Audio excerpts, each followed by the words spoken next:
Well, we're here on the historic wharf of Goolwa at the mouth of the Murray, just about to do a tour on a boat to the mouth of the Murray. So the wharf here is quite old, I guess, dating back to when Goolwa came into existence in the 1840s or so. They have some of the old boats there, modern ones, and I think we're going in that one over there. Another thing of interest here is the bridge over to Hindmarsh Island. There was a lot of controversy about it at the time, but it eventually was built. And as you can see, it has a bend in it. And it was just explained to us that there's a barge over there that used to go across instead of the bridge.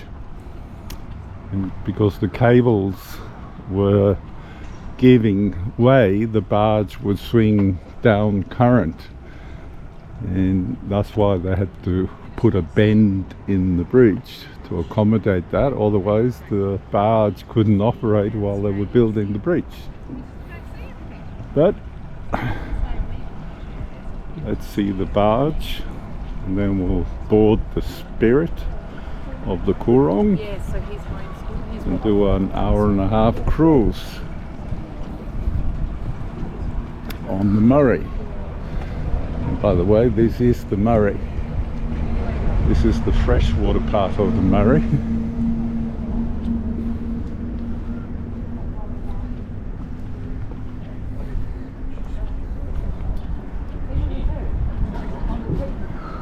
Here we have the old barge that used to go across. I think it's got a few things missing, but it's functional. And here you can clearly see the bend in the bridge and the landing spot on the other side. So we'll have to wait now for the captain. Until then, as we leave the Goolwa Wharf, the captain tells us he is going up to swing under the Hindmarsh Bridge and back again. He tells us that the bridge between Goolwa and Hindmarsh Island is famous for the fact that the government spent far more money on arguing where and if the bridge should be built, rather than on the actual cost of building the bridge. Now, the bridge replaced the ferry service, which has operated from the late 1950s until March 2001, when the bridge was finally completed, despite all the arguments. We replaced the ferry service just here beside us on our left, the old ferry operated from the 1850s. The last ferry across here was a tandem ferry, carrying 60 cars at a time, to keep up with demand through Hindmarsh Island. On our right-hand side, of course, is Hindmarsh Island, and the only link was this ferry service from the 1850s. So it's gone now. The only ferry during the 1956 floods knocked out of service on the River Murray. All the other ferries throughout the whole Murray-Darling Basin basically were out of action due to the high water. We've just had a bit of a flow recently, a fairly big flow through the States, and a lot of ferries actually stopped working, but Goolwa would have been open had it been Amelia Park, the parkland on our left at Portside, named after our first European girl born at Goolwa. Her father Samuel came from Scotland, and being a shipwright fell into quite a bit of work. 32 paddle steamers, 25 barges were built here, making Goolwa the second largest boat building centre on the River Murray, second to Echuca, in Australia. Echuca built more paddle steamers, but didn't have a foundry nearby where they could cast all the necessary bits and pieces to make a paddle steamer work. Up in the background you can see the stone building, which was the plans and shaft mill for the Goolwa Iron Foundry. They could build a complete paddle steamer and just launch it right here where we are now. So the water was able to expand and spread out like it does here to a quite open and broad. and big trucks coming down the river, using the confined space of the Murray. Obviously the water rose quite considerably. You can actually see under the bridge, you can see the pylons under the concrete work there. That's mostly new. When we had the drought, we could see those all the time. See the drought of east of Thanet here in Goolwa. Another boat will be cruising today at 11 o'clock. Cruise there with the Spirit of the Murray. Later on this month they'll be going right up as far as Mildura. That was stopped a lot of the trips because of the high river, but now it's dropping down and I expect to move there so they can do that trip up to Mildura. The Old Wharf, Helston's and Barge would be tying up here, sometimes 3 deep, unloading wool. In one record year, 90,000 bales of wool were metal here.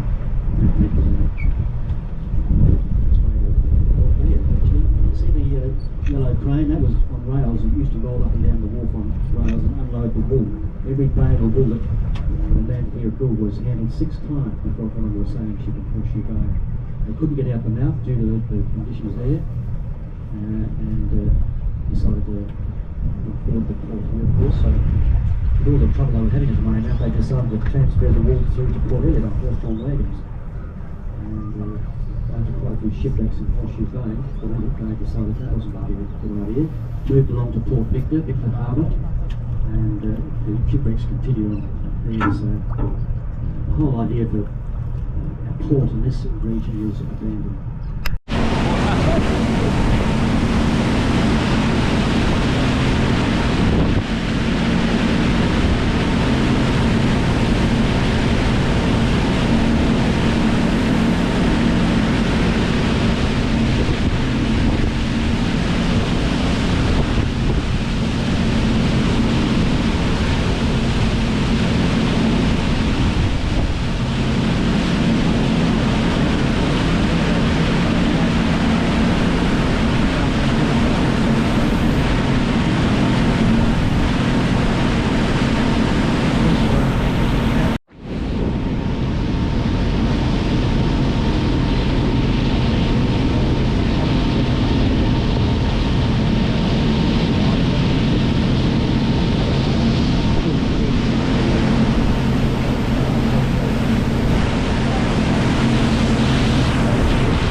Here's some seals, there's usually a few seals hanging around the lock here.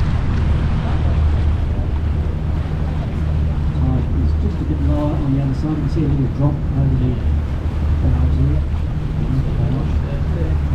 And the water's flowing out to sea.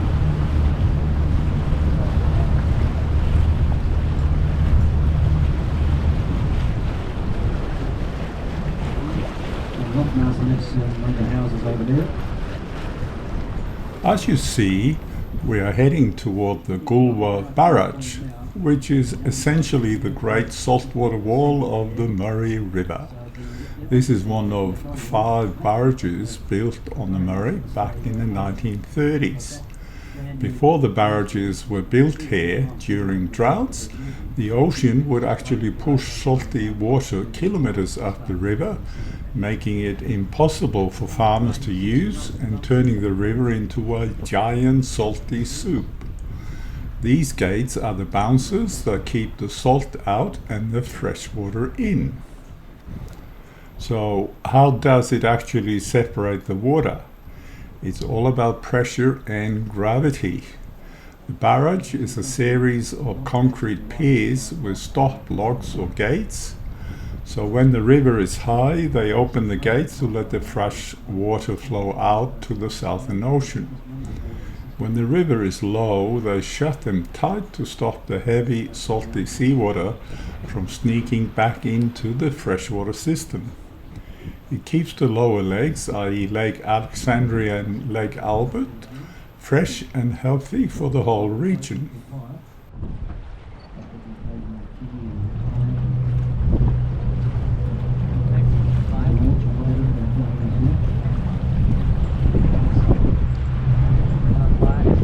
Going block posts, just keep things inside the boat. Don't think about those taking photos.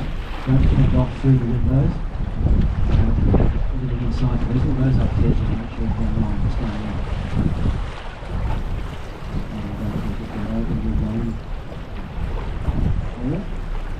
It's only a pretty big library there, right?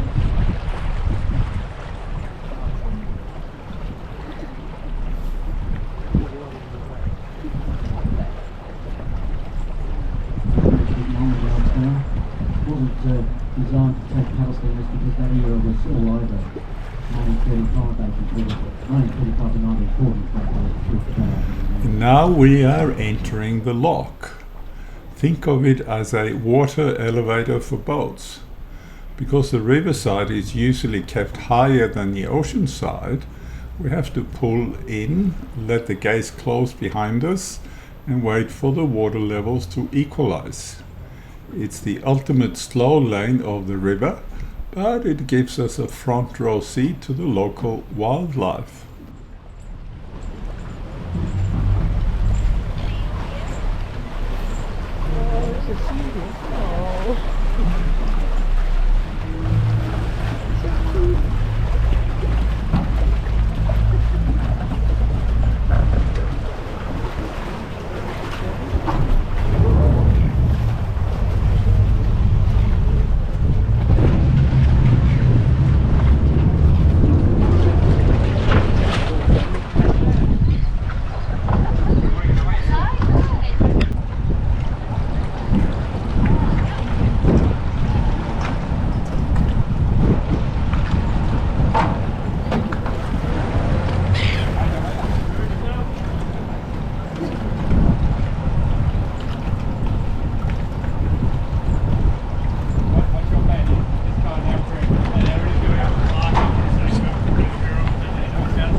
And speaking of the local wildlife, look at these guys.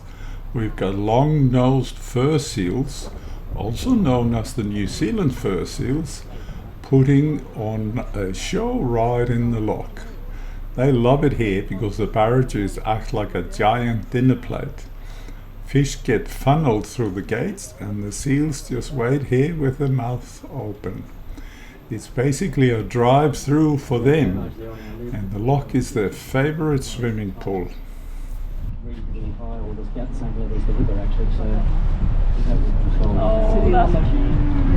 Once the sea starts to rise a little bit higher than the river, they put all those blocks back in place to stop the salt. It's been quite salty here, penetrating upstream, contaminating our water supply in South Australia. Very important structures, all these barrages. A lot of people don't even know they're here, but they do stop the salt penetrating upstream, and that's most of the time because the river doesn't flow that much. The tide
door here.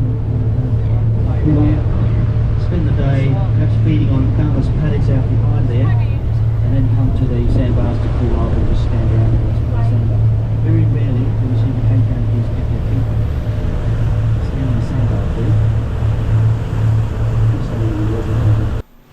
Now, here on our left, we're cruising past Hindmarsh Island. Locals call it Mandu. This island is actually quite huge. It's about 15 kilometers long and it's famous for being the site of one of Australia's most talked about bridge battles back in the 90s. For a long time, the only way across was a little cable ferry, but these days the Hindmarsh Island Bridge lets you drive over without getting your tires wet. What we're seeing on the left is the Hindmarsh Island harbour. If you ever wanted to live the James Bond lifestyle in South Australia, this is the place. It's a man-made marina system with some seriously impressive waterfront homes. Most of these houses come with their own private jetty, so you can park your boat right outside your back door. Ideal for when you realize you run out of milk and need to zip across to the Goolwa Wharf in style. Where we start struggling to get through on occasion. We've got 5 metres under the ground. That's the thing we're doing today. Keep it here.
And there it is in the distance, the Murray Mouth.